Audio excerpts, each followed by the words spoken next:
গ্রামের শেষ প্রান্তে একটা ছোট কাঁচা ঘরে থাকতেন বৃদ্ধা মালতী।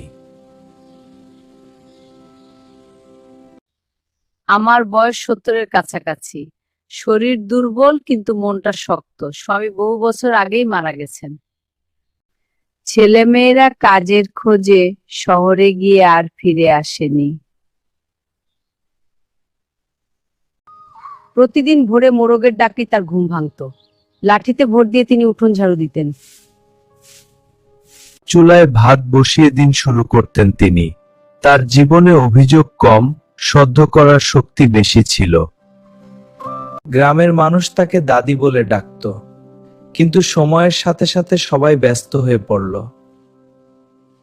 আমরা যাই।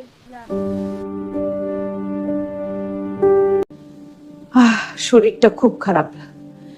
কাঁপুনি থামো জপুরি। এ কি শীত না জ্বর?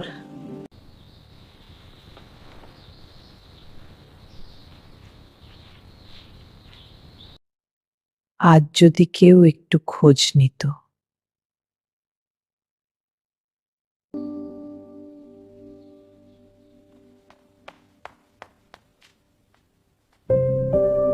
আপনি ভালো আছেন? দাদি তুমি কেমন আছো? আমার শরীর খারাপ হয়েছিল। হ্যাঁ তাড়াতাড়ি চলো হাসপাতালে।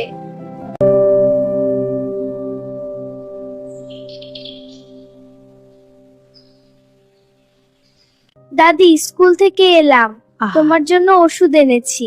হ্যাঁ দাদি, খেয়ে নিও। এখন না ভালো লাগছে। আমি একা।